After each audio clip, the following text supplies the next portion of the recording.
जय राधा माधव कुंज बिहारी।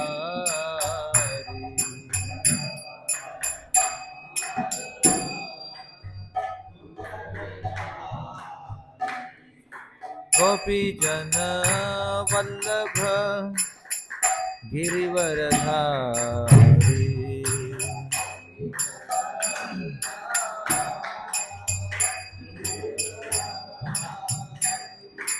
गोपी जन वल्लभ गिरिवरधारी।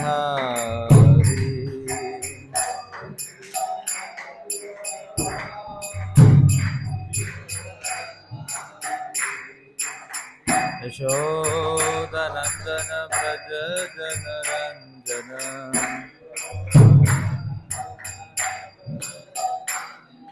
यशोदनंदन व्रज जनरंजन।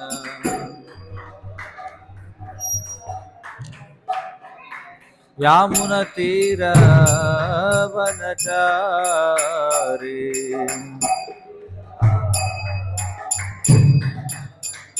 यामुनतीरवनचारी।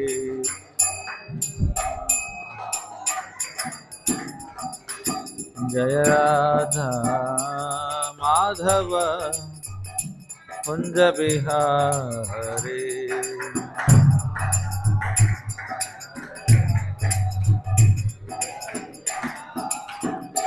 जय जय राधा माधव कुंज बिहारी।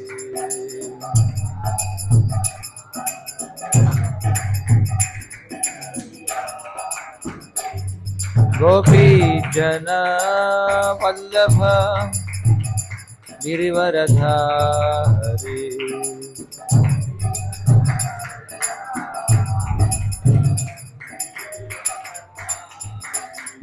गोपी जन वल्लभ गिरिवरधारी।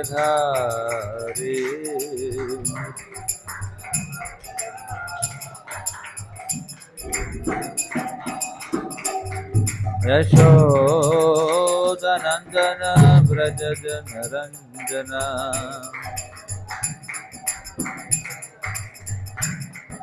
यशोदनंदन व्रज जनरंजन। यामुनतीरवनचारी।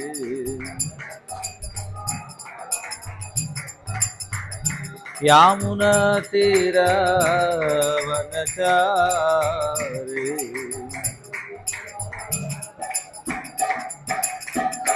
हरे कृष्ण कृष्ण कृष्ण हरे हरे। हरे राम राम राम हरे हरे।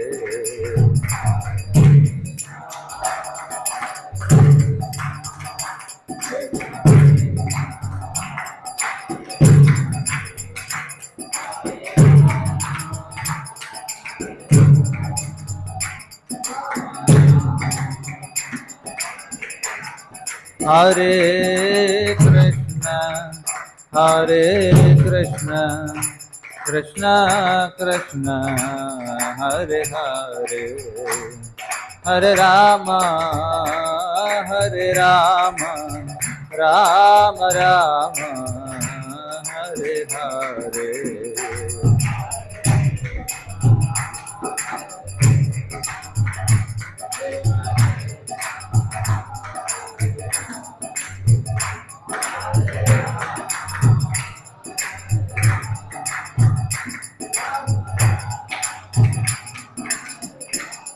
हरे Krishna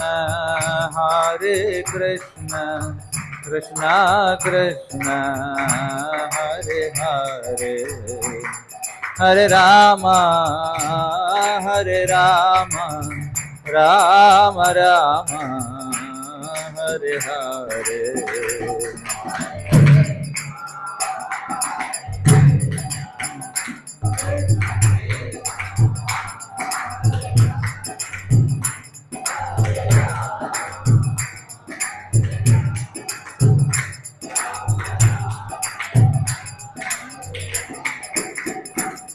Hare Krishna, Krishna Krishna, Hare Hare, Hare Rama, Rama Rama, Hare Hare.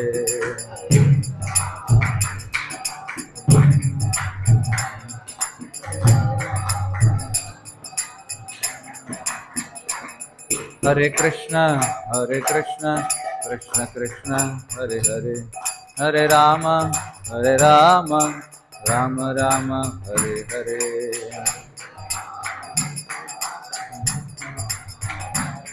Hare Rama, Hare Krishna, Krishna Krishna, Hare Hare, Hare Rama, Rama Rama, Hare Hare.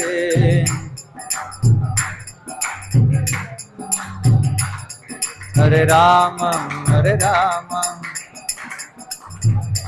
Hare Krishna, Krishna Krishna, Hare Hare, Hare Rama, Rama Rama, Hare Hare.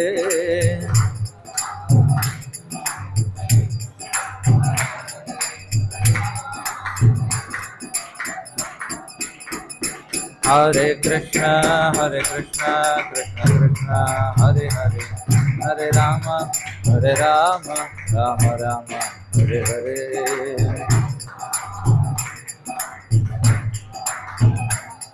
Hare Rama, Hare Krishna, Krishna Krishna, Hare Hare, Hare Rama, Rama Rama, Hare Hare.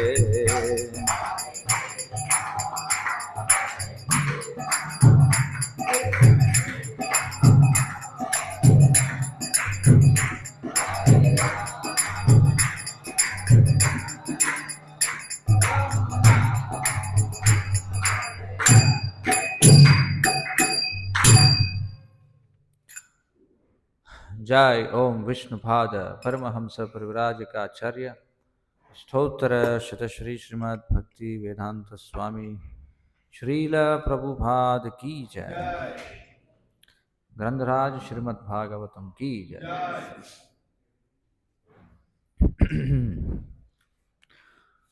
ओम नमो भगवते वासुदेवाय।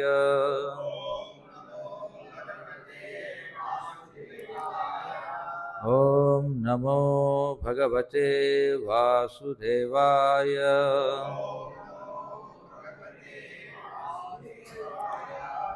ओम नमो भगवते वासुदेवाय।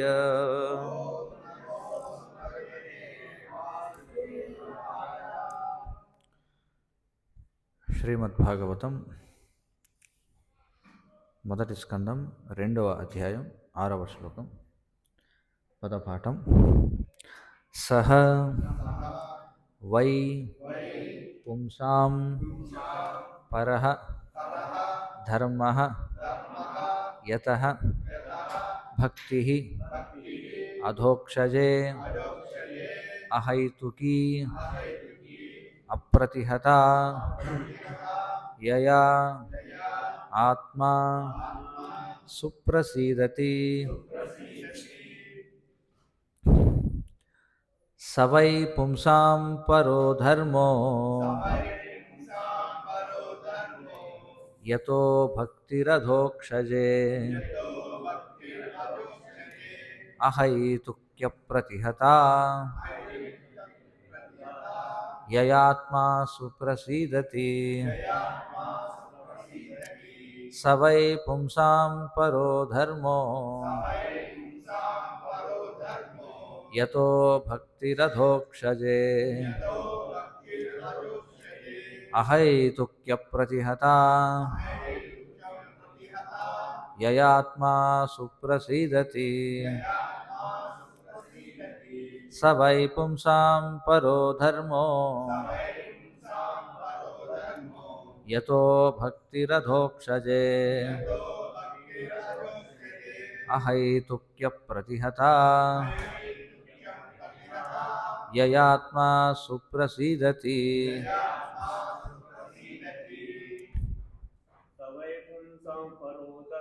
స why పుంసాం పరో ధర్మో యతో భక్తిరధోక్షజే అహైతుక్య ప్రతిహత యయాత్మా సుప్రసీదతి. స why పుంసాం పరో ధర్మో యతో భక్తిరధోక్షజే అహైతుక్య ప్రతిహత యయాత్మా సుప్రసీదతి.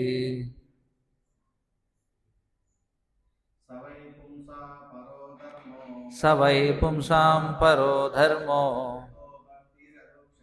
యతో భక్తిరధోక్షజే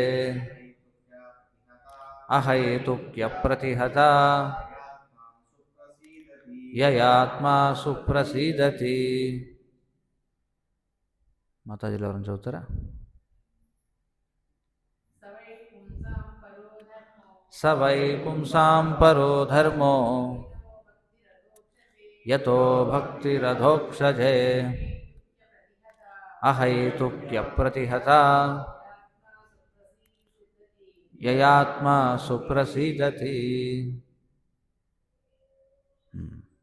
ప్రతిపదార్థములు: సహ అది, వై నిశ్చయముగా, పుంసాం మానవులకు, పరహ ఉత్తమమైనది, ధర్మ ధర్మము, యతః దేని ద్వారా, భక్తి భక్తియుక్త సేవ, అధోక్షజే శ్రీకృష్ణ భగవానుని యందు, అహైతుకి నిర్హేతుకము, అప్రతిహత అవరోధరహితము, యయా దేని చేత, ఆత్మ సుప్రసీదతి సంపూర్ణముగా తృప్తి నొందును.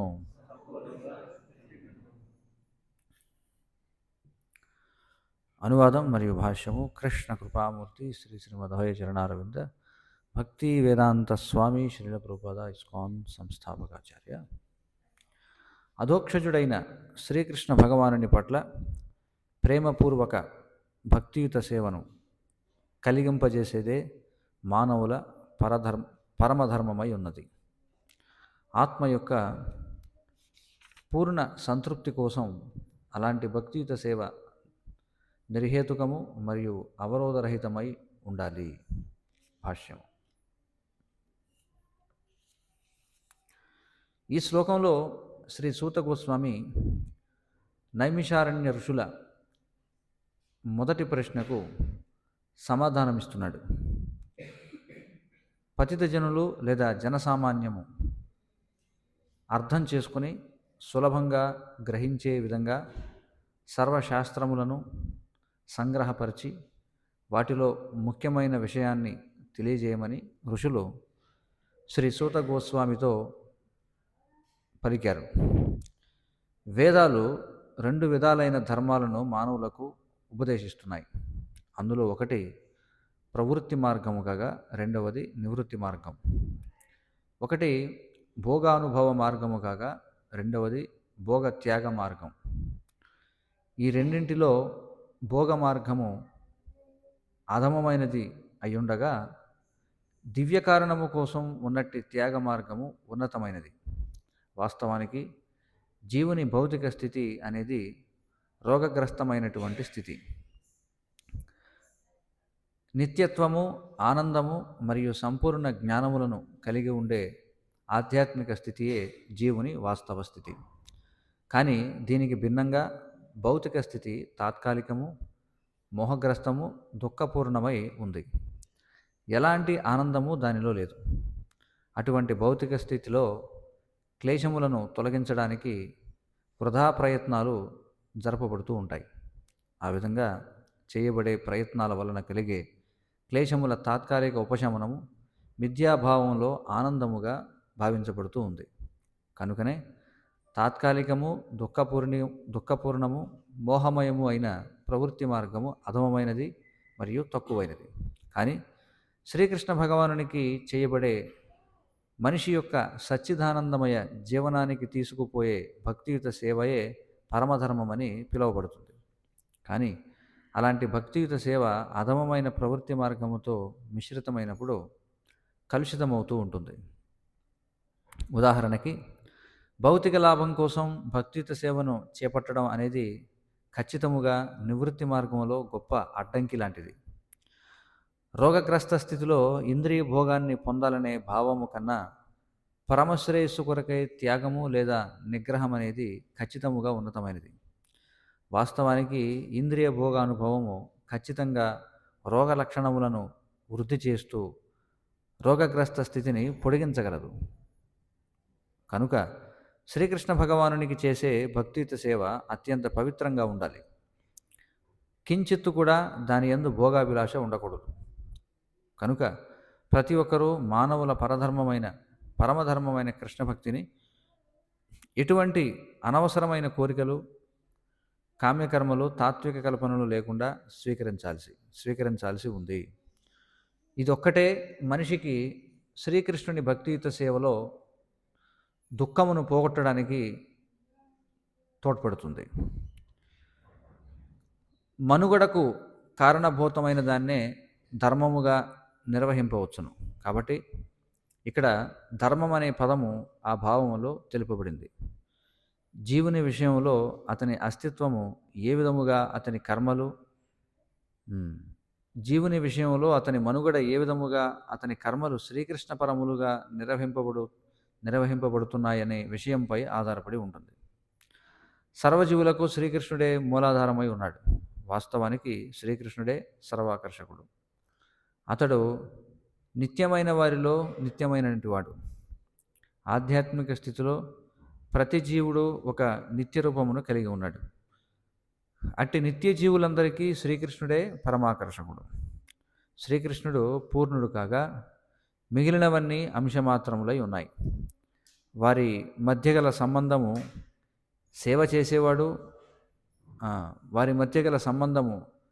సేవ చేయించుకునేవాడు మరియు సేవ చేసేవాడి నడుమ ఉండేటువంటిది. అది సంపూర్ణంగా ఆధ్యాత్మికమైనదే కాకుండా భౌతిక జగత్తులో మన అనుభవంలో ఉన్నటువంటి దానికి పూర్తిగా భిన్నమైనది. ఇలాంటి సేవక భావము జీవునకు సన్నిహిత తత్వమును అత్యంత అనుకూలమైనది. ఈ విషయం భక్తియుత సేవ పురోభివృద్ధి చెందిన కొద్దీ అనుభూతం అవుతుంది. కనుక ప్రస్తుత బద్ధస్థితిలో ప్రతి ఒక్కరూ శ్రీకృష్ణ భగవానుని దివ్యమైన ప్రేమయుక్త సేవలో నియుక్తం కావలసి ఉంది. అదే మనిషికి క్రమంగా వాస్తవ జీవిత రహస్యాన్ని తెలియజేసి పూర్ణ సంతృప్తిని ఇవ్వగలదు. ఓం అజ్ఞానతిమిరాంధస్య జ్ఞానాంజన శలాఖయా చక్షురున్మీలితం వేన తస్మై శ్రీ గురవే నమః. నమ ఓం విష్ణుపాదాయ కృష్ణప్రేష్ఠాయ భూతలే శ్రీమతే భక్తి వికాస స్వామినితి నామనే. నమ ఓం విష్ణుపాదాయ కృష్ణప్రేష్ఠాయ భూతలే శ్రీమతే భక్తి వేదాంత స్వామినితి నామనే. నమస్తే సారస్వతే దేవే గౌరవాణి ప్రచారిణే నిర్విశేష శూన్యవాది పాశ్చాత్య దేశచారిణే. జయ శ్రీకృష్ణ చైతన్య ప్రభు నిత్యానంద శ్రీ అద్వైత గదాధర శ్రీవాసాది గౌరభక్త బృంద. హరే కృష్ణ కృష్ణ కృష్ణ హరే హరే, హరే రామ రామ రామ హరే హరే. హరే కృష్ణ. అధోక్షజుడైన శ్రీకృష్ణ భగవానుని పట్ల ప్రేమపూర్వకమైన భక్తియుత సేవను కలిగింపజేసేదే మానవుల పరమధర్మమై ఉంది. ఆత్మ యొక్క పూర్ణ సంతృప్తి కోసం అలాంటి భక్తియుత సేవ ఎలాంటి హేతువు లేకుండా మరియు ఎలాంటి అవరోధం కలిగినా ఆగకుండా ఉండాలి అని చెప్పన్నారు. సరే, ధర్మము, మతము ఈ రెండు రకాల శబ్దాలు మనం వాడుతూ ఉంటాం కదా. ధర్మం అంటే ఏమిటి, లేదా మతం అంటే ఏమిటి? రెండు ఒకటేనా, లేదా రెండింటి మధ్య ఏమైనా తేడా ఉందా? ఇంగ్లీష్లో మనకి రిలీజియన్ అనే మాట వాడతాం. అలాగే బిలీఫ్ అనేటువంటి మాటను వాడతాం. రిలీజియన్ అండ్ బిలీఫ్ అనే మాట వాడతాం. ఫెయిత్ అనేటువంటి మాట కూడా ఉంది ఇంగ్లీష్లో. రిలీజియన్ అంటారు, ఫెయిత్ అంటారు, బిలీఫ్ అంటారు. అలాగే తెలుగులో మతం అంటారు, ధర్మం అంటారు. మరి ఈ పదాలన్నింటి యొక్క అర్థం ఒకటేనా కాదా? దీన్ని ఎలా అర్థం చేసుకోవాలి అంటే, ఇక్కడ మనం ఏదైతే చర్చిస్తున్నామో అది ధర్మం గురించి, మతం గురించి కాదు. అదేమిటండి? మతము అంటే అర్థం ఏమిటంటే అభిప్రాయము అని అర్థం. మీ అభిప్రాయము, నా అభిప్రాయము, ఎవరి అభిప్రాయాలు వాళ్ళకు ఉండొచ్చు, ఎవరి నమ్మకాలు వాళ్ళకు ఉండొచ్చు. దీన్ని మతము అని అంటాం. కానీ ధర్మము అంటే ఏమిటంటే అది సత్యం అని అర్థం. ధర్మం అంటే సత్యం. సత్యం అంటే ఎలాగంటే all time, place and circumstances, అంటే అన్ని కాలాలలోనూ, అన్ని ప్రదేశాల్లోనూ, అన్ని పరిస్థితులలోనూ ఏదైతే నిజమవుతుందో దానినే ధర్మము అని అంటాం.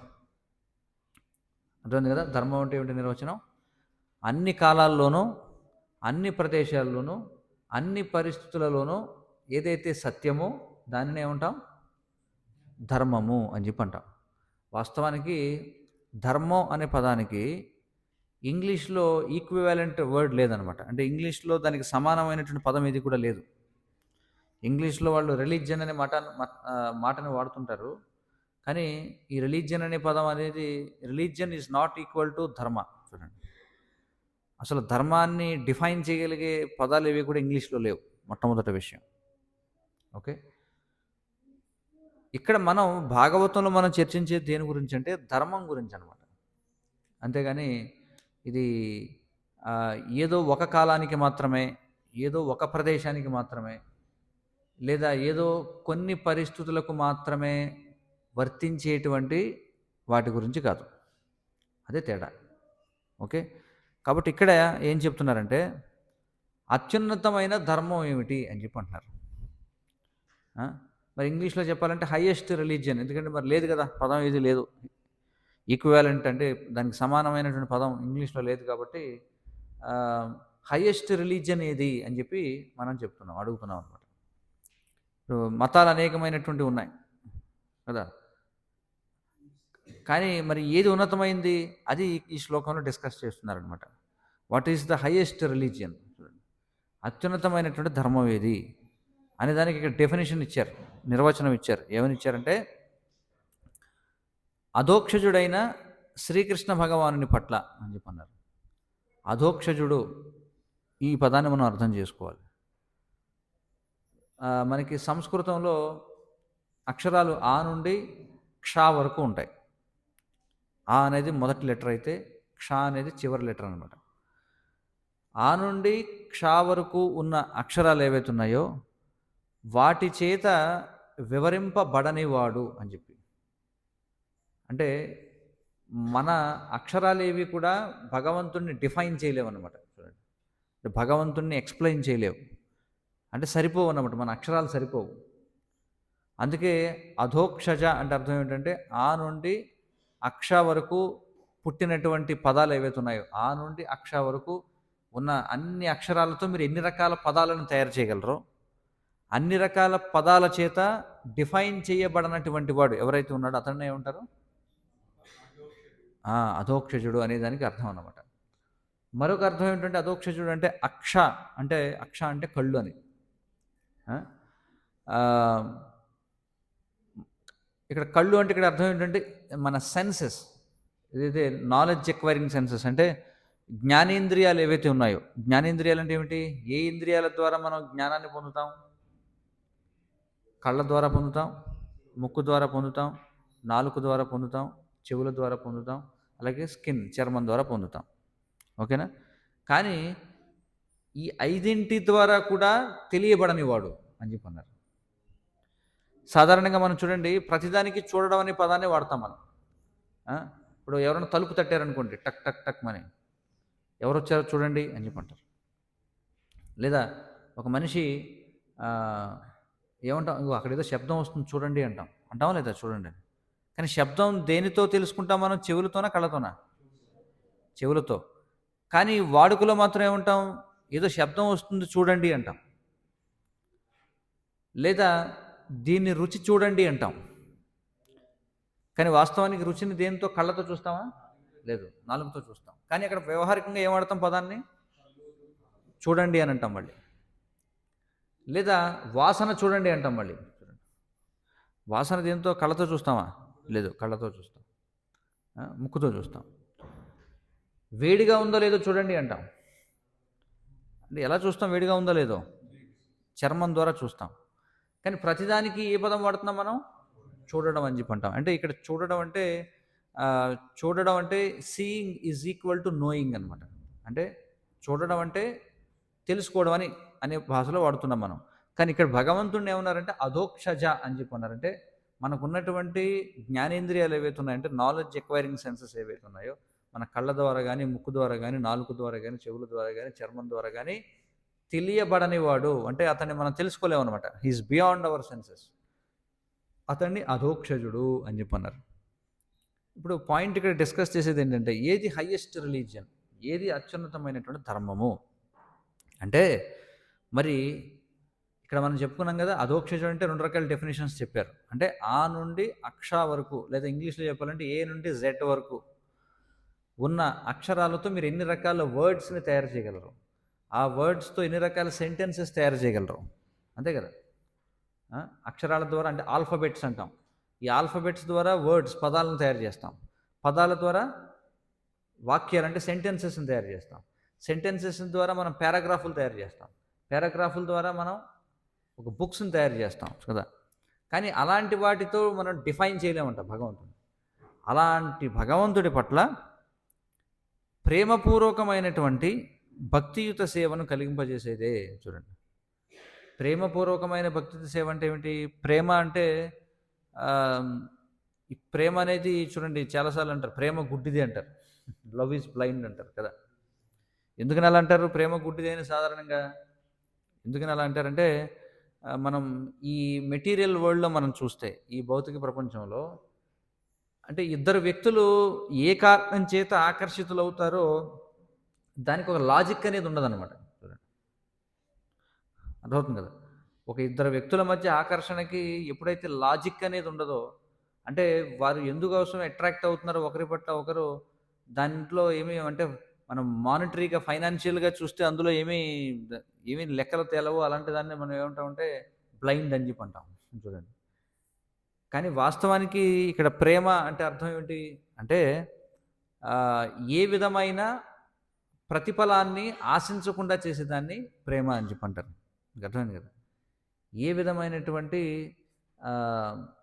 ఏమంటారు రిజల్ట్, ఏ విధమైనటువంటి ప్రాఫిట్, చూడండి, ఏ విధమైనటువంటి ప్రాఫిట్ని ఆశించకుండా చేస్తే దాన్ని లవ్ అని చెప్పి అంటారు. కానీ సాధారణంగా ఇక్కడ మనం ఈ మెటీరియల్ వరల్డ్లో అంటే ఈ భౌతిక ప్రపంచంలో, ఈ సొసైటీలో మనం ఏవైతే లవింగ్ రిలేషన్షిప్స్, ఏవైతే ప్రేమ సంబంధాలు ఏవైతే చూస్తామో అందులో డెఫినెట్గా ఏదో ఒక ప్రాఫిట్ అనేది ఎక్స్పెక్ట్ చేస్తారనమాట. అవునా? ప్రాఫిట్ని అంటే ఏదో ఒక లాభాన్ని ఆశించకుండా అసలు ఈ ప్రపంచంలో అసలు రిలేషన్స్ అనేవి ఏర్పడతాయా చెప్పండి? ఎలాంటి ప్రాఫిట్ లేకుండా ఎలాంటి రిలేషన్స్ ఏర్పడవు అనమాట. కానీ ఇక్కడ నిజమైనటువంటి ప్రేమ అంటే ఏమంటున్నారంటే ఎలాంటి ప్రాఫిట్స్ని ఆశించకుండా, మరి ఎందుకోసం అంటే కేవలం సేవ చేయడం కోసమే సేవ చేస్తూ ఉన్నట్లయితే దాన్ని ఏమంటారంటే ప్రేమ అని చెప్పి అంటారు. కాబట్టి ఇక్కడ డెఫినేషన్ చెప్పారు, what is the highest religion అంటే పరమధర్మము ఏమిటి అంటే ఎవరి పట్ల ఉండాలంటే అది సాధారణ వ్యక్తుల పట్ల ఉంటే కాదు, సాధారణ వ్యక్తుల పట్ల ఉంటే దాన్ని ప్రేమ అని అన్నారట. ఎవరి పట్ల ఉండాలంటే భగవంతుడి పట్ల ఉండాలి. భగవంతుడి పట్ల, అది కూడా ఎందుకు, ఏ విధమైనటువంటి ఫలితాన్ని ఆశించకుండా మనకు కలిగేటువంటి సహజమైన ఆకర్షణ, రెసిప్రొకేషన్ ఏదైతే ఉందో అదే హైయెస్ట్ రిలీజియన్, అదే పరమధర్మము అని చెప్పంటారు. ఎందుకంటే వాస్తవానికి ఎవరైనా గుడికి వెళ్ళారనుకోండి, దేనికోసం వెళ్తారు చెప్పండి? సాధారణంగా ఎందుకు వెళ్తారు అందరూ కూడా గుడికి? ఏవో కోరికల కోసం వెళ్తారు. నాకు అది కావాలి, ఇది కావాలి, అది కావాలి, ఇది కావాలి. చూడండి, ఎక్కడెక్కడైతే పలానా గుడికి వెళితే వీళ్ళ కోరికలు తీరుతున్నాయి అని అంటారో అది బాగా హైలీ పాపులర్ గుడి అయిపోతుందనమాట. అంతే కదా! అందుకే కావాలని ఏం చేస్తారంటే కొన్ని పుకార్లు రేగొడతారనమాట. చూడండి పలానా గుడికెళ్తే ఇలా అవుతుందంట. అలాగే ఎవరన్నా ఒకళ్ళు 10 మంది అనడం మొదలుపెట్టారనుకోండి. అలా అలా స్ప్రెడ్ అయిపోతుంది. జనం అందరూ ఇంకా తండోపతండాలుగా వెళ్ళిపోతుంటారు. ఇక్కడ ఈ గుడికి మీరు 7 శనివారాలు వెళితే ఇలా అవుతుందట. లేకపోతే ఇంకో దగ్గరికి 4 శనివారాలు వెళితే అవుతుందట. ఇంకో దగ్గర 5 శుక్రవారాలు వెళితే అవుతుందట. లేదా 3 గురువారాలు వెళితే ఏదో అవుతుందట అన్నారనుకోండి. ఖచ్చితంగా జనం ఏం చేస్తారు? తండోపతండాలుగా వెళ్ళిపోతుంటారు. చూడండి. అయితే అది భక్తి అనుకుంటే అది పొరపాటు. No, that is not at all devotion. అది భక్తి కాదు. మరి అదేమిటి అంటే అది బిజినెస్ మోటివ్ అనమాట. చూడండి. అంటే నేను అక్కడికి వెళితే నాకేదో వస్తుంది. అక్కడికి వెళ్ళి కాంట్రాక్ట్ అనమాట. అక్కడ ఉన్నటువంటి భగవంతునితో ఒక కాంట్రాక్ట్ కుదుర్చుకుంటారు. ఏమిటంటే ఇదిగో నేను నీకు 7 శనివారాల పాటు నేనొచ్చి 7 కొబ్బరికాయలు అంటే 7 ఏళ్ళు 49 కొబ్బరికాయలు కొడతాను నీకు. కాబట్టి నాకు ఈ కోరిక తీరాలి. చూడండి. తీరితే నీకింత నాకింత. చూడండి. సో కాంట్రాక్ట్స్ అనమాట. చూడండి. కానీ అది నిజమైనటువంటి ప్రేమ కాదు. లేదా చాలామంది ఏం చేస్తారంటే కార్డ్స్ ఉంటాయి. గుడి చుట్టూ ఎన్నిసార్లు తిరిగామని మార్క్ చేసుకుంటుంటారు. 108 టైమ్స్ తిరిగాను, లేకపోతే 54 టైమ్స్ తిరిగాను, 27 టైమ్స్ తిరిగాను. దేనికోసం అలా తిరుగుతారంటే ఎవరో చెప్తారు, నువ్వు అలా తిరిగావనుకో నీకు ఎగ్జామ్లో పాస్ అవుతావని, లేకపోతే నీకు ఏదో ఉద్యోగం వస్తుందని, లేకపోతే నీకు పెళ్ళి అవుతుందని, లేకపోతే పెళ్ళైతే లేకపోతే పిల్లలు పుడతారని, లేదా వీసా వస్తుందని. చూడండి. కానీ ఇవన్నీ కూడా మెటీరియల్ కన్సిడరేషన్స్ అనమాట. భౌతికమైనటువంటి పరిగణనలు ఇవన్నీ కూడా. కానీ నిజమైనటువంటి అంటే అత్యున్నతమైన ధర్మం అంటే ఏమిటంటే ఇలాంటివి ఉండవు. Just for the sake of service. కేవలం సేవ చేయడం కోసం మాత్రమే సేవ చేయడం.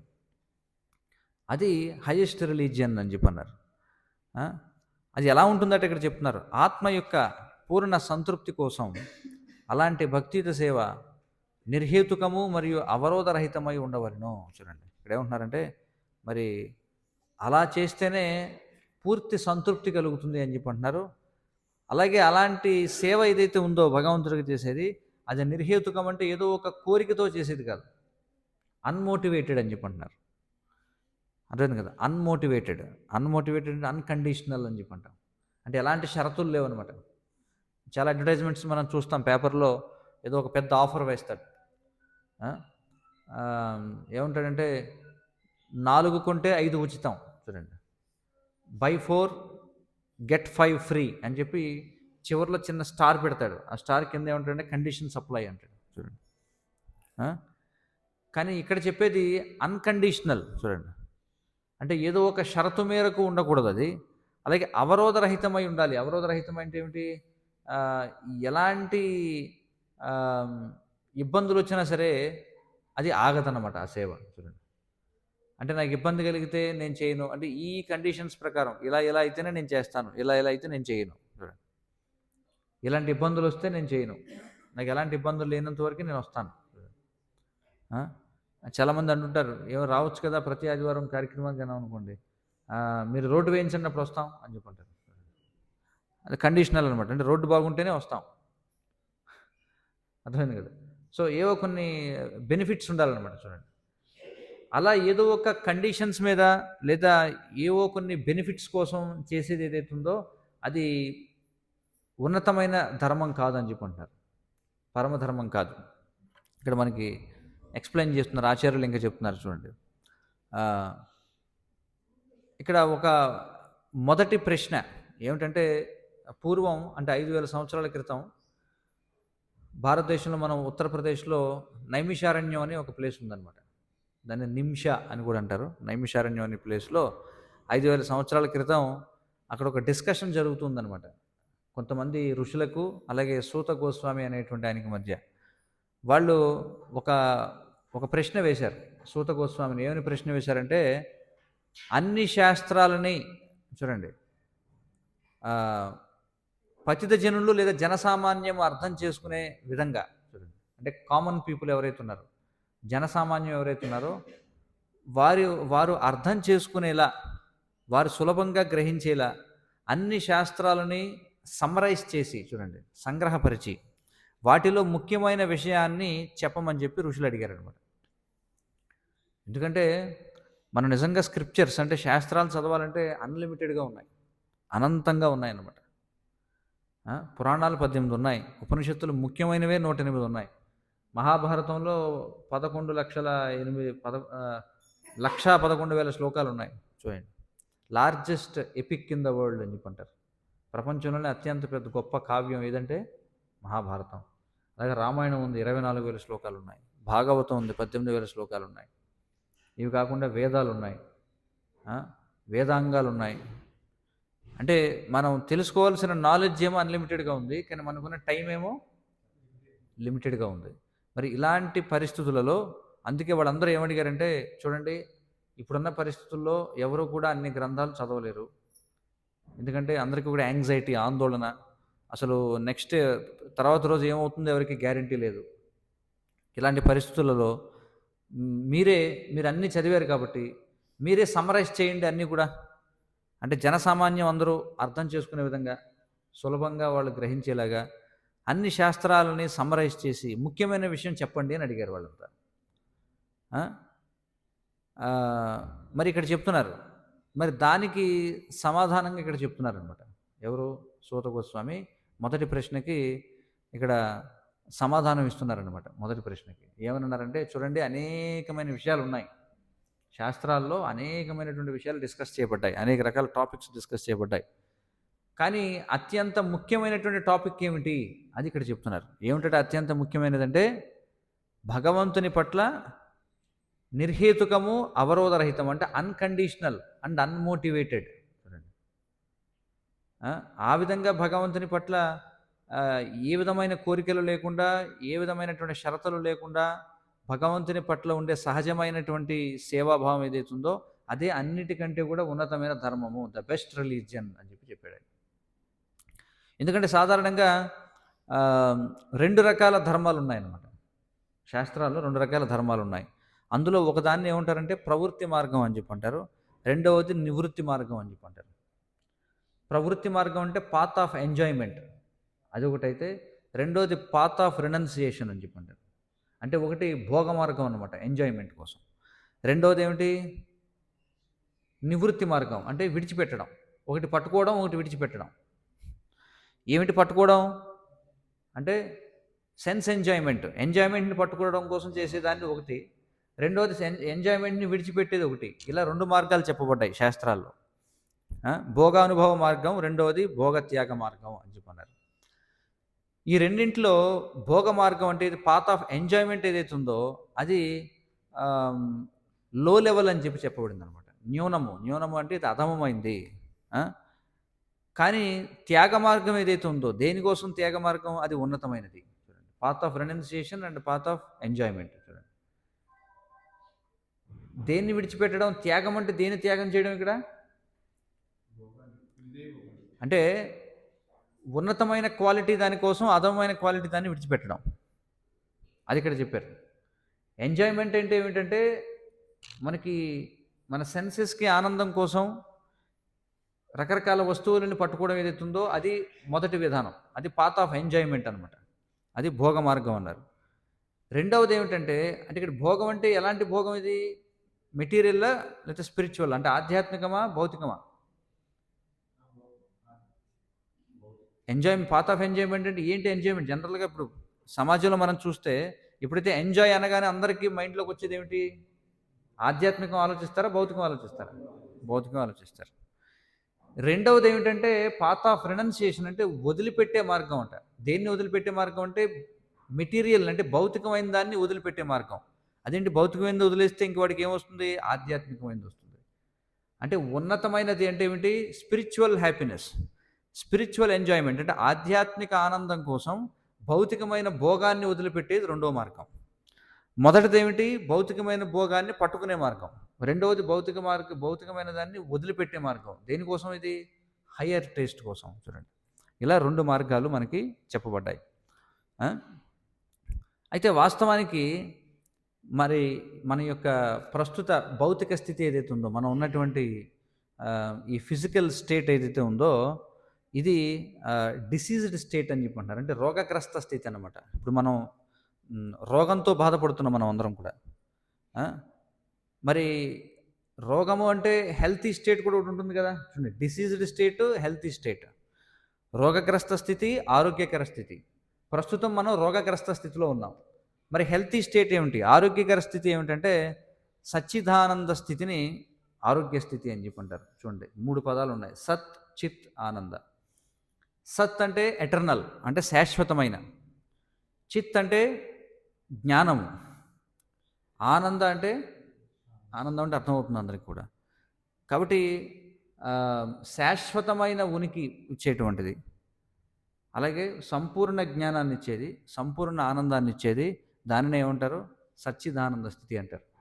చిన్న సరళంగా మీకు అర్థం కావాలంటే, సరే ఇప్పుడు ఆనందం అనేది రావాలంటే మనకి ఏం కావాలి, ఫస్ట్ ఆఫ్ ఆల్ చెప్పండి.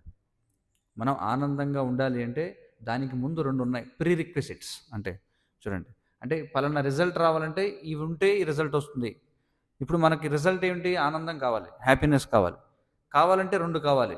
ఒకటి, ఫస్ట్ ఆఫ్ ఆల్ మన ఎగ్జిస్టెన్స్లో ఉండాలి, అంటే మన ఉనికిలో ఉండాలి, మన మనుగడని కలిగి ఉండాలి. మీకు అర్థమవుతుందా లేదా? ముందు మనం ఉండాలి కదా. ఇప్పుడు హ్యాపీగా ఉండాలంటే ముందు బతికుండాలా లేదా? మనం బతికుండాలి, సరే. కాబట్టి ముందు ఎగ్జిస్టెన్స్. రెండవది ఏమిటి, ఊరికే ఉంటే కాదు, మనం ఏం చేయాలి, ఏదో ఒక యాక్టివిటీ చేయాలా లేదా? ఊరికే బతుకున్నామంటే, ఇప్పుడు చూడండి, ఇప్పుడు మనకి కార్యక్రమం అయిపోయిన తర్వాత అందరికీ మనకి ఫీస్ట్ ఉంటుంది, ప్రసాద విందు పెడతారు. ప్రసాద విందు పెట్టినప్పుడు ఏం చేస్తారు, అందరికీ అరిటాకులు వేస్తారు, అందులో రకరకాల పదార్థాలు, మంచి ప్రసాదం, భగవంతుడి ప్రసాదం పెడతారు, బాగానే ఉంది. కానీ మీరు ఆనందాన్ని అనుభవించాలంటే ఏం చేయాలి, మీరు తీసుకుని నోట్లో పెట్టుకోవాలి కదా. లేదండి నేను నోట్లో కూడా మీరే పెట్టండి అన్నారనుకోండి, అది అయ్యేది పని అది కాదు. కాబట్టి ఆనందం రావాలంటే ఏం చేయాలి, ఏదో ఒకటి చేయాలి, అభ్యాసం ఏదో చేయాలి, మీరు ప్రాక్టీస్ అంటే చేయాలి. అది చేయాలంటే జ్ఞానం కావాలి ఫస్ట్ ఆఫ్ ఆల్, అవునా? Without knowledge can you work? జ్ఞానం లేకుండా పని చేయగలమా మనం? జ్ఞానం లేకుండా పని చేయలేము. అందుకే ఆనందం కావాలంటే 2 కావాలన్నమాట. ఫస్ట్ మనకి ఎగ్జిస్టెన్స్, అంటే ముందు మన ఉనికిలో ఉండాలి. రెండవది మనకి ఆనందం ఎలా పొందాలనే దాని గురించిన జ్ఞానం కావాలి. ఈ 2 ఉంటే మనం ఏం చేస్తాం, అప్పుడు మనం యాక్టివిటీ చేస్తాం. యాక్టివిటీ చేస్తే మనకి ఏమొస్తుంది, రిజల్ట్ ఆనందం వస్తుంది. చూడండి, కానీ ఇక్కడ వచ్చిన సమస్య ఏంటంటే, మన ఎగ్జిస్టెన్స్, అంటే మన యొక్క ఉనికి ఏదైతే ఉందో అది టెంపరీయా, పెర్మనెంటా? ఇప్పుడు మన పరిస్థితి చెప్పండి. ఇప్పుడు మన శరీరాలు ఏవైతే ఉన్నాయో, ఇప్పుడు చాలామంది కుర్రవాళ్ళు, యూత్లో ఉన్నవాళ్ళు ఉన్నారు, ఎల్లకాలం యూత్లోనే ఉంటారా? లేదు, ఏమవుతుంది, ఓల్డ్ ఏజ్ వచ్చేస్తుంది కొన్నాళ్ళకి కదా. కాబట్టి మన మన మెటీరియల్ కండిషన్స్, అంటే మన భౌతిక స్థితి ఏదైతే ఉందో ఇది మారిపోతుందన్నమాట. ఇది మారిపోవడం వల్ల మనం ఎల్లప్పటికీ ఆనందంగా ఉండలేం. కారణం ఏమిటంటే మన యొక్క శక్తి సామర్థ్యాలు తగ్గిపోతాయి. మనకు భౌతిక పరిస్థితులు ఎప్పుడు నిలకడగా ఉండవు. ఒకసారి బాగుంటుంది, ఒక్కోసారి బాగోదు. ఒక్కోసారి యాక్టివ్గా ఉంటాం, ఒక్కోసారి డల్గా ఉంటాం. ఇలా ఉంటాయి పరిస్థితులు. కానీ మనం పెర్మనెంట్ హ్యాపీనెస్, అంటే శాశ్వతమైన ఆనందాన్ని పొందాలి అంటే మనం ముందు శాశ్వతమైన ఎగ్జిస్టెన్స్ అనేది ఉండాలి మనకి.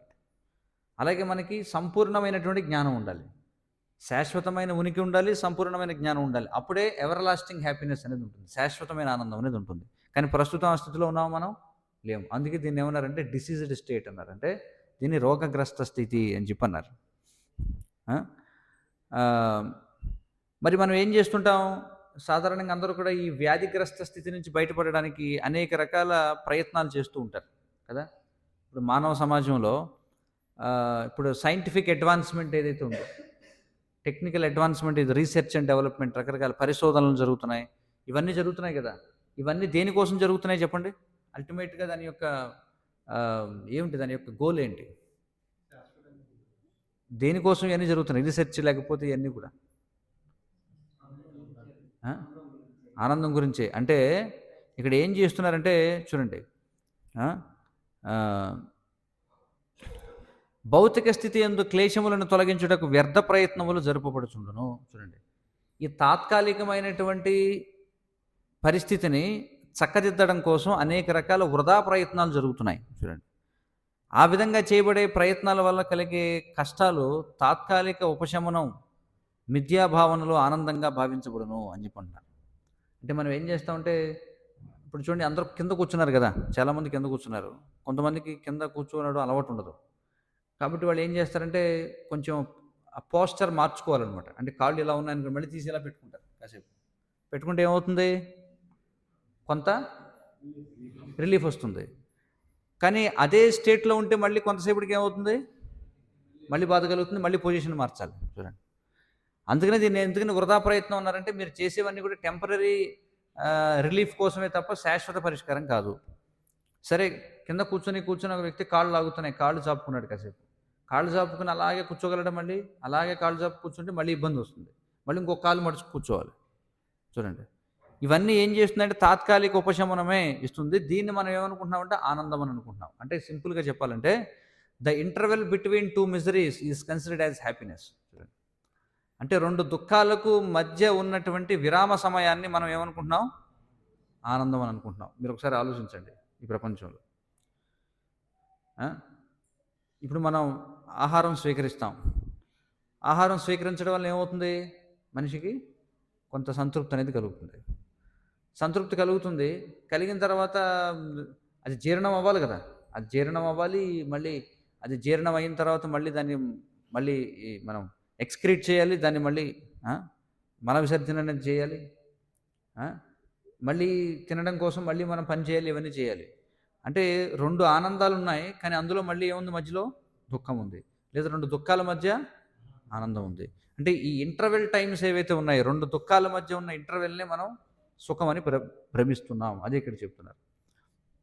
కాబట్టి తాత్కాలిక ఉపశమనం కోసం మనం చేసే పనులు ఏవైతే ఉన్నాయో వాటిని మనం ఏమనుకుంటున్నామంటే ఆనందం అని అనుకుంటున్నాం. కానీ వాస్తవానికి ఈ ప్రపంచంలో ఆనందం అనేది లేదు అని చెప్పి అంటున్నారు. ఏదైతే మీరు ఆనందం అని అనుకుంటున్నారో అవి తాత్కాలికంగా చేసేటువంటి సర్దుబాట్లు. ఈ తాత్కాలిక సర్దుబాట్లనే మనం ఆనందం అని అనుకుంటున్నాం. అదే పాయింట్ ఇక్కడ చెప్తున్నారనమాట. అందుకే ఈ తాత్కాలికమైన దుఃఖంతో కూడుకున్నటువంటి మోహంతో కూడుకున్న ప్రవృత్తి మార్గం ఇది అధమమైందిగా చెప్పబడుతుందన్నమాట. చూడండి, ఇది తక్కువైనది అనమాట. అంటే లో క్వాలిటీ అనమాట. ఇది మెటీరియల్ ఎంజాయ్మెంట్ అనేది లో క్వాలిటీ. ఎందుకని లో క్వాలిటీ, కారణం ఎందుకని లో క్వాలిటీ ఇది చెప్పండి. మెటీరియల్ ఎంజాయ్మెంట్ అంటే భౌతిక భోగం ఏదైతే ఉందో ఇది న్యూనమైనది, అధమమైంది అని అన్నారు. ఎందుకని? ఎందుకంటే ఇది తాత్కాలికమైంది కాబట్టి. అది ఇక్కడ పాయింట్. కానీ శ్రీకృష్ణ భగవానుడికి చేయబడేటువంటి ఏదైతే సేవ ఏదైతే ఉంటుందో అది ఏం చేస్తుందంటే మనల్ని సచ్చిదానంద స్థితికి తీసుకెళ్తుందట. అందుకే అది పరమధర్మం అని చెప్పబడింది. భగవంతుడికి చేసే సేవ ఏదైతే ఉందో అది మనకి సచ్చిదానంద స్థితికి తీసుకెళ్తుందట. సచ్చిదానంద స్థితి అంటే శాశ్వతమైన ఉనికిని ఇస్తుంది, సంపూర్ణమైన జ్ఞానాన్ని ఇస్తుంది. మరి శాశ్వతమైన ఉనికి, సంపూర్ణ జ్ఞానం ఉంటే ఏమొస్తుంది మనకి? ఎలాంటి ఆనందం వస్తుంది? శాశ్వతమైన ఆనందం వస్తుంది. అంతే కదా. ఇప్పుడు పరిస్థితి ఏమిటంటే మనకి ఏదైతే మనం ఆనందం అనుకుంటున్నామో అది టెంపరీగా ఉంటుంది. కారణం ఏంటంటే మన ఎగ్జిస్టెన్స్ టెంపరీ కాబట్టి, అంటే మన ఉనికి తాత్కాలికం కాబట్టి, మనకున్న జ్ఞానం అసంపూర్ణం కాబట్టి మనకు వచ్చేటువంటి ఆనందం కూడా తాత్కాలికంగానే ఉంటుంది. అలా కాకుండా మనం శాశ్వతంగా ఎగ్జిస్టెన్స్లో ఉంటే, శాశ్వతమైన ఉనికి కలిగి ఉంటే, సంపూర్ణమైన జ్ఞానాన్ని కలిగి ఉంటే అప్పుడు మనకి శాశ్వతమైన ఆనందం వస్తుంది. కానీ అది ఈ ప్రపంచంలో సాధ్యం కాదు. ఎక్కడ సాధ్యం కాదు? భౌతికమైన పనుల్లో అది సాధ్యం కాదు. కానీ అది అసాధ్యం కాదు. ఎందుకనంటే దానికి ఒక మార్గం ఉంది. ఒకవేళ మనం ఆ విధమైన స్టేట్కి వెళ్ళాలనుకోండి, ఆ విధమైన స్థితికి వెళ్ళాలంటే, శాశ్వతమైన ఎగ్జిస్టెన్స్ అంటే ఎల్లప్పుడూ మనకు మరణం లేకుండా ఉండాలంటే, ఎప్పుడు కూడా నిత్య యవ్వనంగా ఉండాలంటే, సంపూర్ణ జ్ఞానాన్ని కలిగి ఉండాలంటే, ఆ విధంగా సంపూర్ణమైన ఆనందాన్ని పొందాలనుకుంటే అప్పుడు మనం ఏం చేయాలంటే కృష్ణుడికి సేవ చేయాలి, భగవంతుడికి సేవ చేయాలి. చేస్తే ఆ స్థితికి వెళతాం. అలా కాకుండా భగవంతుడికి తప్ప వేరే ఎవరికి చేసినా సరే మనకు వచ్చేవన్నీ కూడా ఏమిటి? ఎలాంటివి? తాత్కాలికమైనటువంటిది. అది ఇక్కడ చెప్తున్నారనమాట. కానీ అలాంటి భక్తియుత సేవ ఇది ఎప్పుడైతే, చూడండి, ఇంత ఉన్నతమైనటువంటి భక్తియుత సేవ ఇది ఎప్పుడైతే మిక్సింగ్ అవుతుందో దేనితో? ప్రవృత్తి మార్గంతో, భౌతికమైనటువంటి కోరికలతో మిశ్రితమైనప్పుడు అది కలుషితం అవుతుందన్నమాట. చూడండి, అంటే భగవంతుడి సేవ చేస్తున్నాడు కానీ అందులో ఏం చేస్తున్నాడు? మళ్ళీ తాత్కాలికమైన కోరికలను యాడ్ చేస్తున్నాడు అందులో. అదవుతుంది కదా మిక్సింగ్ అంటే ఏమిటో. ఎందుకంటే భగవంతుడికి సేవ చేస్తే వచ్చేది ఎటర్నల్ బెనిఫిట్, శాశ్వతమైన ఫలితం. కానీ వీడేం చేస్తున్నాడు? శాశ్వతమైనటువంటి ఫలితాన్ని ఇచ్చే భగవంతుడి దగ్గరికి వెళ్ళి తాత్కాలికమైనటువంటి వరాలు కోరుకుంటున్నాడు అనమాట. అప్పుడు దాన్ని ఏమంటున్నారంటే కంటామినేటెడ్, అంటే అది కలుషితమైనది. చూడండి. ఆ? ఉదాహరణకు భౌతిక లాభం కోసం భక్తియుత సేవను చేపట్టడం అనేది నిక్కముగా నివృత్తి మార్గంలో గొప్ప అవరోధం వంటిది అని చెప్పంటున్నారు. ఏదో ఒక భౌతిక లాభం కోసం మనం భక్తి చేసామనుకోండి, అది ఏమవుతుందట అంటే ఇది పాత్ ఆఫ్ రెనౌన్సియేషన్, అంటే నివృత్తి మార్గంలో ఒక అడ్డంకి వంటిది అని చెప్పుకుంటున్నారు. అర్థమవుతుంది కదా, మనం ఇందాక చెప్పుకున్నాం హయ్యర్ టేస్ట్, అంటే ఉన్నతమైన రుచి కోసం అధమమైన దాన్ని వదిలిపెట్టాలి. కానీ అధమమైన దానికోసం ఉన్నతమైన రుచి ఇచ్చేవాడి దగ్గరికి వెళ్ళామనుకోండి, అప్పుడు ఏమవుతుంది? అది అదొక అబ్స్టకిల్ అవుతుంది. చూడండి, అదొక అవరోధం అవుతుంది అని చెప్పి అంటున్నారు. రోగగ్రస్త స్థితిలో ఇంద్రియ భోగాన్ని పొందాలనే భావం కన్నా పరమశ్రేయస్సు కోసం త్యాగము లేదా నిగ్రహం అనేది ఖచ్చితంగా ఉన్నతమైనది. చూడండి, కాబట్టి ఇక్కడ ఏది ఉన్నతమైనది అంటున్నారంటే చూడండి, ఈ రోగగ్రస్త స్థితిలో అంటే ఈ డిసీజ్డ్ స్టేట్లో, ప్రస్తుతం ఉన్నటువంటి డిసీజ్డ్ స్టేట్లో ఎంజాయ్ చేయాలనేటువంటి కోరిక ఏదైతే ఉందో దానికంటే ఉన్నతమైనది ఏదట అంటే అల్టిమేట్గా పరమశ్రేయస్సు కోసం భౌతికమైనదైన త్యాగం చేయడం అనేది ఏదైతే ఉందో అది చాలా ఉన్నతమైనది అని చెప్పి అంటున్నారు. వాస్తవానికి ఇంద్రియ భోగానుభవం నిజముగా రోగ లక్షణములను వృద్ధి చేయొచ్చు, రోగగ్రస్త స్థితిని పొడిగించగలదంటున్నారు. చూడండి, ఈ పాత్ ఆఫ్ ఎంజాయ్మెంట్ అంటే ఈ భోగ మార్గం ఏదైతే ఉందో అది ఏం చేస్తుందట, మన యొక్క డిసీజ్ని ఇంకా పెంచుకుంటూ పోతుందట, మన రోగాన్ని పెంచుతుందట. ఇది రోగాన్ని తగ్గించడంలా. ఏది భోగ మార్గం ఎలాంటిదంటే, ఇప్పుడు మంట మండుతుంది, ఎవరో మంటను ఆర్పాలనుకున్నాడు. మంటను ఆర్పాలంటే ఏం చేయాలి? వాడేమనుకున్నాడంటే, ఓహో మంటను ఆర్పాలంటే ఎక్కువగా నెయ్యి పోస్తే మంట ఆగుతుంది అనుకున్నాడు ఎవడు. ఏమవుతుంది చెప్పండి? పెట్రోల్ పోస్తే మంట ఆగుతుందా? లేదు. అలాగే మనకి రకరకాల కోరికలు ఉంటాయి, మెటీరియల్ డిజైర్స్ ఉంటాయి. వాటిని మీరు తీర్చుకుంటూ పోతే ఇంకా కోరికలు పెరిగిపోతాయి కానీ తగ్గవు. మీరు ఎప్పుడైనా ఆలోచించండి కావాలంటే. మీరు ఎప్పుడు ట్రై చేశారా లేదా లైఫ్లో? భౌతికమైన కోరికల్ని ఎలాంటిదంటే మంటని పెట్రోల్తో ఆర్పాలనుకోవడం. మంటని పెట్రోల్తో ఎలా ఆర్పుతారు చెప్పండి? లేదు. మంటని ఆర్పాలంటే పెట్రోల్ సప్లై ఆపాలి. కానీ సప్లై పెంచుకుంటూ వెళుతుంటే మంట పెరిగిపోతుంటుంది. అలాగే ఇక్కడ ఏమన్నారంటే ఈ రోగగ్రస్త స్థితిని పొడిగిస్తుందట.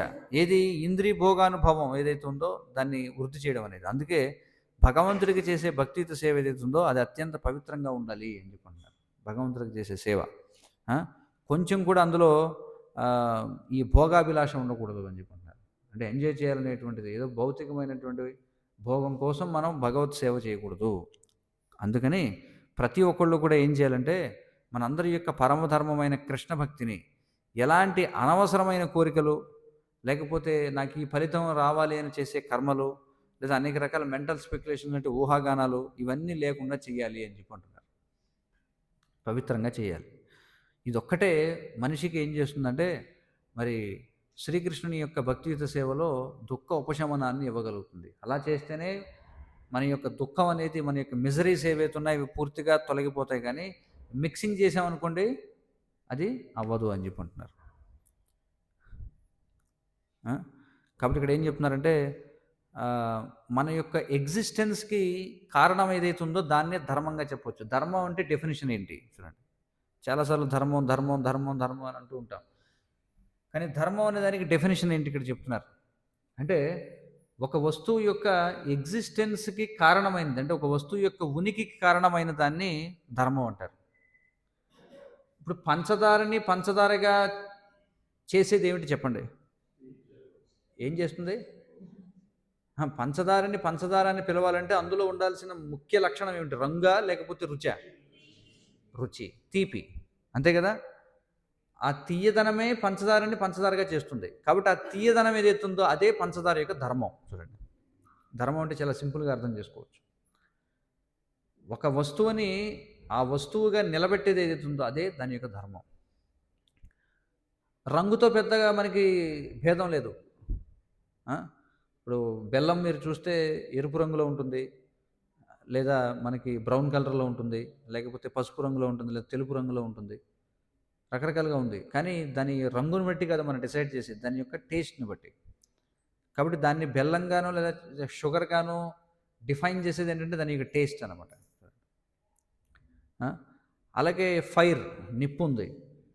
ఆ నిప్పుని నిప్పుగా చేసేది ఏమిటి అంటే వేడి, వెలుగు రెండు. అది దాని యొక్క ధర్మం. అగ్ని యొక్క ధర్మం ఏమిటంటే వెలుతురివ్వడం, కాల్చడం. పంచదార యొక్క ధర్మం ఏమిటంటే తీయగా ఉండడం. ఉప్పు యొక్క ధర్మం ఏమిటంటే ఉప్పగా ఉండడం. ఆ? మరి జీవుని విషయంలో చూడండి, ఈ సృష్టిలో మనం ఏ వస్తువుని తీసుకున్నా దానికి ఒక ధర్మం ఉంది. ఇప్పుడు ఫ్యాన్ ఉంది, ఈ ఫ్యాన్ యొక్క ధర్మం ఏమిటి? ఏం చేయాలి? ఇది గాలి చేయాలి. కానీ ఫ్యాన్ వేస్తే ఇంకా చెమటలు పెరిగిపోతున్నాయి, గాలి ఆడడం లేదనుకోండి, అప్పుడు అది ఇది ఫ్యానా లేకపోతే ఎక్స్టింగ్విషరా అనే డౌట్ వస్తుంది. అంతే కదా, మనకి ఎక్స్టింగ్విషర్స్ ఉంటాయి కదా, అవి ఏం చేస్తుంటాయి అంటే ఎగ్జాస్ట్ అని చెప్పంటాం. ఎగ్జాస్ట్ ఫ్యాన్స్ ఉంటాయి, ఎగ్జాస్టర్స్. అవి ఏం చేస్తే లోపల ఉందని బయటికి లాక్కెళ్ళిపోతుంటాయి. ఇక్కడ ఒక 4-5 ఎగ్జాస్టర్లు పెట్టారనుకుని ఊపిరాడుతుంది అనమాట. అది కూడా తిరుగుతూనే ఉంటుంది, ఎగ్జాస్టర్ కూడా. ఫ్యాను తిరుగుతూనే ఉంటుంది. దానికి దీనికి తేడా ఏమిటి? ఫ్యాన్ గాలి ఇవ్వాలి, ఎగ్జాస్టర్ ఇక్కడ ఉన్న గాలిని తీసేయాలి. ఈ విధంగా ఏమిటంటే మరి ప్రతిదానికి కూడా ఒక ధర్మం అనేది ఉన్నప్పుడు మరి జీవి యొక్క ధర్మం ఏమిటి? అది ఇక్కడ క్వశ్చన్. చూడండి, జీవి యొక్క ధర్మం ఏమిటి? మరి ఆత్మ కూడా ఒక ధర్మం ఉండాలి కదా. మరి అతని ధర్మం ఏమిటంటే భగవంతుడికి సేవ చేయడమే మన యొక్క ధర్మం. అది చూడండి, ఆత్మ యొక్క ధర్మం ఏమిటంటే భగవంతుడికి సేవ చేయడం. మరి అగ్ని యొక్క ధర్మం కాల్చడం, వెలుగునివ్వడం అయితే, చక్కెర యొక్క ధర్మం తీయగా ఉండడం అయితే, ఉప్పు యొక్క ధర్మం ఉప్పుగా ఉండడం అయితే, అలాగే నీటి యొక్క ధర్మం ప్రవహించడం అయితే, అంటే liquidity is the quality of water. అలాగే జీవి యొక్క ధర్మం ఏమిటి అంటే భగవంతుడికి సేవ చేయడం అని చెప్పుకుంటున్నారు. మరి సకల జీవులకు కూడా మూలం ఎవరంటే కృష్ణుడే సకల జీవులకు మూలము. ఇది శాస్త్రాలు చెప్తున్నాయి. వాస్తవానికి కృష్ణుడే సర్వాకర్షకుడు, అంటే ఆల్ అట్రాక్టివ్. చూడండి, కృష్ణ అనే పదానికి డెఫినేషన్ ఏమిటంటే ఆల్ అట్రాక్టివ్, అంటే who is attractive for everyone, అందరినీ ఆకర్షించేటువంటి వాడు. ఇంకా చెప్పాలంటే అతడు నిత్యమైన వారిలో నిత్యుడైనటువంటి వాడు. అంటే హీ ఈజ్ ద అంటే మనమందరం కూడా నిత్యమైన వాళ్ళమే, కానీ అందులో కూడా అత్యంత గొప్పవాడు ఎవరు అంటే కృష్ణుడు. ఆధ్యాత్మిక స్థితిలో ప్రతి జీవుడు ఒక నిత్య రూపాన్ని కలిగి ఉన్నాడు. ఇప్పుడు మనం రోగగ్రస్త స్థితిలో ఉన్నాం. మనకి కొంతమందికి స్త్రీ శరీరాలు ఉన్నాయి, ఇక్కడ కొంతమందికి పురుష శరీరాలు ఉన్నాయి. అలాగే కొంతమందికి మానవ శరీరాలు, కొంతమందికి జంతు శరీరాలు, పక్షి శరీరాలు, లేదా చెట్ల శరీరాలు, లేదా చేపల శరీరాలు, ఇలా రకరకాల శరీరాలు ఉన్నాయి. శరీరాలు ఏవైనప్పటికీ లోపల ఉన్నటువంటి ఆత్మ ఏదైతే ఉందో ప్రతి ఆత్మ కూడా భగవంతుని యొక్క సేవకుడే. కాబట్టి మనందరికీ కూడా ఒక నిజమైనటువంటి రూపం అనేది ఉంది. ఇప్పుడు మన అద్దంలో చేసుకునే రూపం, నేను మిమ్మల్ని చూస్తున్నాను, మీరు నన్ను చూస్తున్నారు. కానీ నేను మిమ్మల్ని చూసేది, మీరు నన్ను చూసే ఈ రూపం, ఇది తాత్కాలికమైనది, ఇది నిజమైన రూపం కాదు. ఇది నిజమైన రూపం అంటారా కదా? చెప్పండి. కాదు. ఎందుకని కాదు? ఇప్పుడు మీరు ఏదైతే రూపాన్ని కలిగి ఉన్నారో 5 సంవత్సరాల క్రితం మీ రూపం వేరేగా ఉంది. 10 సంవత్సరాల క్రితం ఒకవేళ మీరు 10 సంవత్సరాల తర్వాత ఒకవేళ మీరు బతికుంటే అప్పుడు మీ రూపం వేరేగా ఉంటుంది. ఉందా లేదా?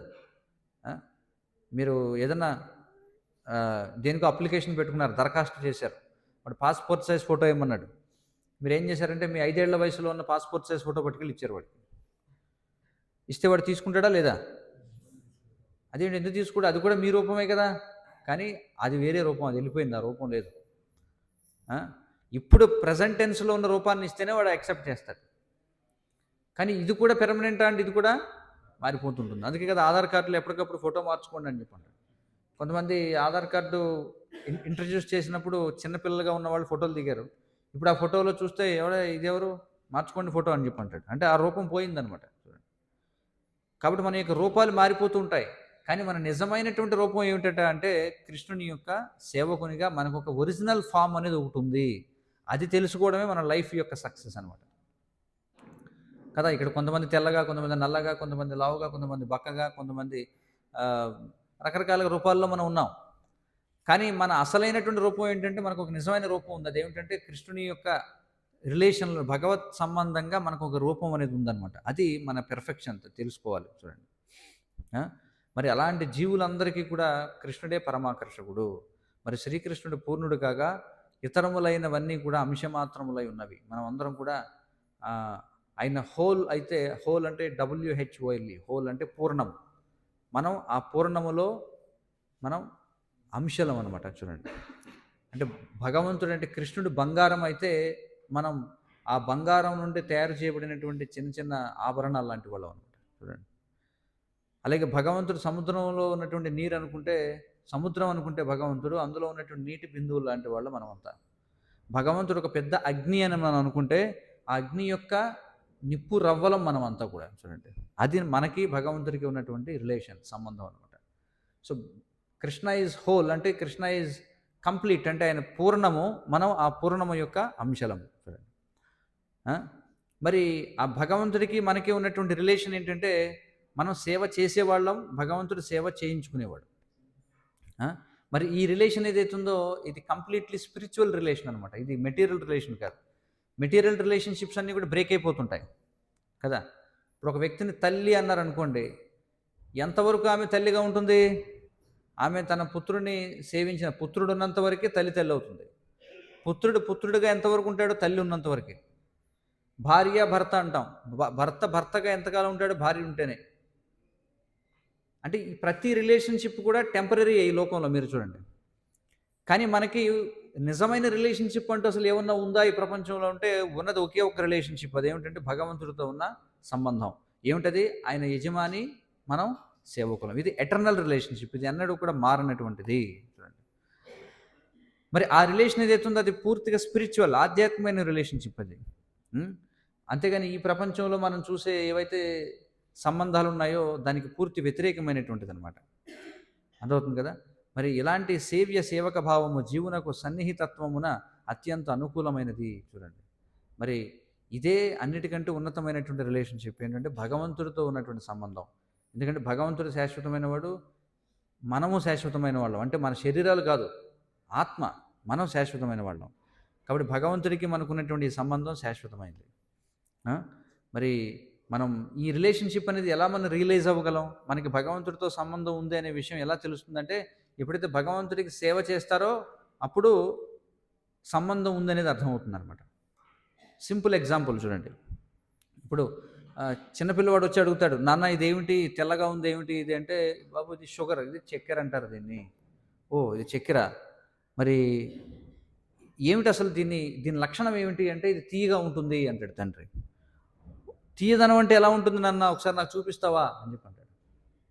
తీయదనాన్ని ఎలా చూపించను నేను? డయాగ్రామ్లో చూపించగలవా? తీయదనం అంటే ఇలా ఉంటుంది అని చెప్పి లేదు కదా. ఏం చేయాలి? తీయదనం తెలియాలంటే టేస్ట్ చేయాలి. అలాగే మనం చెప్తున్నాయి, శాస్త్రాలు చెప్తున్నాయి, నీకు భగవంతుడితో ఒక ఎటర్నల్ రిలేషన్షిప్ ఉంది, భగవంతుడితో శాశ్వతమైన సంబంధం ఉంది అని చెప్తున్నాయి. ఆ రిలేషన్షిప్ని మనం రియలైజ్ అవ్వాలంటే, మనం దాన్ని అనుభూతి చెందాలంటే మనం ఏం చేయాలి? ఏం చేస్తే తెలుస్తుంది? పెట్టుకుంటే కదా. సంబంధం ఉందా? ఆల్రెడీ ఉందని శాస్త్రాలు చెప్తున్నాయి. కానీ ఆ సంబంధాన్ని మనం ఎక్స్పీరియన్స్ చేయాలంటే ఏం చేయాలి? సర్వీస్ చేయాలి, సేవ చేయాలి భగవంతుడికి. ఎప్పుడైతే సేవ చేస్తామో అప్పుడు మనకి రిలేషన్షిప్ ఉందనేది మాట అర్థమవుతుంది. అందుకే మీరు ఎప్పుడైతే భగవంతుడికి ఎలాంటి సేవ చేసినా, భగవంతుడి యొక్క నామాన్ని మనం జపించామనుకోండి, హరే కృష్ణ కృష్ణ కృష్ణ హరే హరే, హరే రామ రామ రామ హరే హరే, ఈ హరే కృష్ణ మహామంత్రాన్ని మన రోజు కూడా చాంటింగ్ అంటే జపం చేస్తూ ఉంటే అప్పుడు మనకి భగవంతుడికి ఉన్న రిలేషన్షిప్ మనకి అర్థమవుతుంది అనమాట. ఓహో, మనకి సంబంధం అనేది ఉంది అని చెప్పి. ఏ విధంగా అయితే చక్కెరని నోట్లో వేసుకుంటే మనకి దాని యొక్క రుచి తెలుస్తుందో, అలాగే భగవంతుడికి సేవ చేస్తే ఏదో రకమైన సేవ. కొంతమంది పండ్లు ఇస్తారు భగవంతుడికి, పుష్పాలు ఇస్తారు.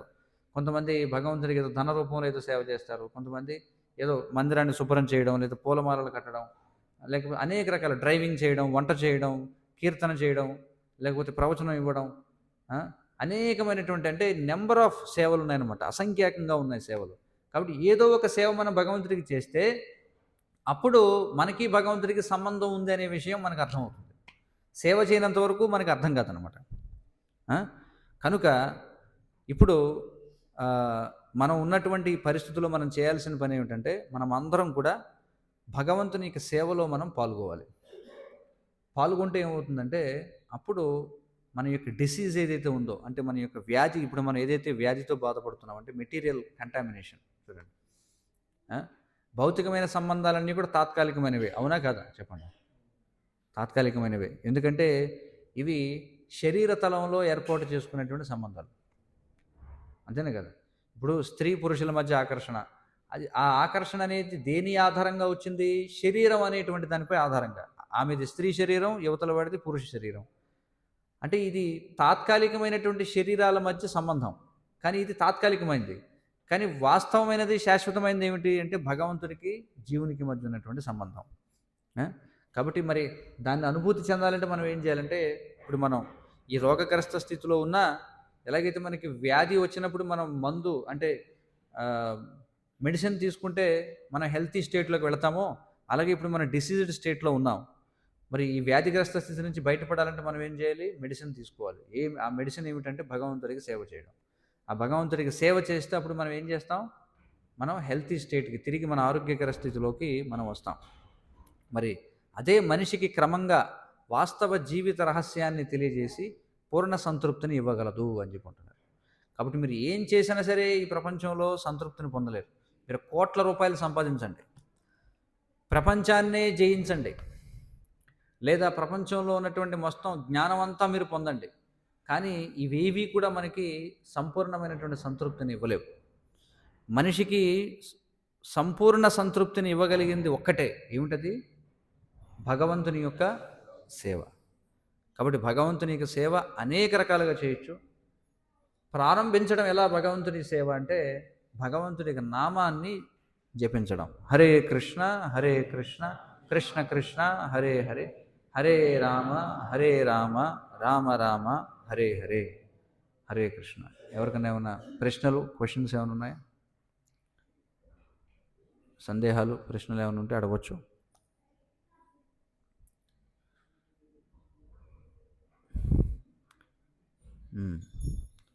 మనకెందుకు ప్రశ్నలు రావాలంటే, మనం ఏదైతే విన్నామో దాని గురించి మనం మెడిటేట్ చేయడం మొదలు పెట్టామనుకోండి, ఏదైతే విన్న విషయాన్ని కంటెంప్లేట్ చేస్తున్నాం అనుకోండి, అప్పుడు క్వశ్చన్స్ వస్తాయన్నమాట. అర్థమైంది కదా? అంటే విన్నదాన్ని ఆచరణలో పెట్టనంత వరకు ఏ ప్రశ్నలు రావు. అవునా కదా? విన్నాం మనం, కానీ దాని గురించి ఆలోచిస్తే అప్పుడు ప్రశ్నలు వస్తాయి, లేదా దాన్ని ఆచరించాలని ప్రయత్నిస్తే ప్రశ్నలు వస్తాయి. కానీ విన్నది విన్నట్టుగా అలా వదిలేస్తే ఏ ప్రశ్న రాదు. కాబట్టి ఎప్పుడైతే మీరు దీన్ని ఆచరణలో పెట్టడానికి లేదా అర్థం చేసుకోవడానికి ప్రయత్నం చేస్తారో అప్పుడు ప్రశ్నలు వస్తాయి. కాబట్టి మీరు ఎప్పుడైనా ప్రశ్నించవచ్చు. ఈరోజు మీకు ప్రశ్నలు రాకపోయినా మళ్ళీ వారం వచ్చైనా మీరు ఎప్పుడైనా సరే మమ్మల్ని సంప్రదించవచ్చు. హరే కృష్ణ. మరి ఇప్పుడు సంకీర్తనం ఉంటుంది, అందరూ కలిసి భగవంతుని యొక్క ఆనందం కోసం. మరి ఇది కూడా ఒక సేవ, భగవంతుడికి చేసే సేవ. ఏమిటంటే ఆయన ఆనందం కోసం మనం ఎలాగైతే చూడండి సినిమాలకి వాటికి వెళ్ళి స్క్రీన్ మీద డ్యాన్సులన్నీ చూస్తుంటాం, దానివల్ల మనకు ఆనందం వస్తుంటుంది. అలాగే మనం అందరం కూడా నాట్యం చేస్తే ఆనందంగా పాడుతుంటే ఆ భగవంతుడికి ఆనందం వస్తుంది. సినిమాలో ఏం చేస్తారు? హీరో హీరోయిన్ ఇద్దరు డ్యాన్స్ చేస్తుంటే వెనకాల కోరస్ అందరూ డ్యాన్స్ చేస్తుంటారు కదా. అలాగే ఇక్కడ మీరు చూస్తే కృష్ణ బలరాములు ఇద్దరు, ఇక్కడ చూడండి కృష్ణ బలరాములు ఇద్దరు ఉన్నారు. ఆ పక్కన ఉన్నది కృష్ణుడు, ఈ పక్కన బలరాముడు. వాళ్ళిద్దరూ డ్యాన్స్ చేస్తున్నారు. కాబట్టి ఇప్పుడు వాళ్ళిద్దరే డ్యాన్స్ చేస్తున్నారు కాబట్టి వాళ్ళకి కంపెనీ ఇవ్వాలన్నమాట మనం అందరం. కాబట్టి వాళ్ళు డ్యాన్స్ చేసి మనం అందరం కూడా డ్యాన్స్ చేస్తే అప్పుడు అది మొత్తం మనకి ఆనందం వస్తుంది, వాళ్ళకి ఆనందం వస్తుంది. హరే కృష్ణ. శ్రీమద్ భాగవతం కీ జయ, జగద్గురు శ్రీల ప్రభుపాద కీ జయ.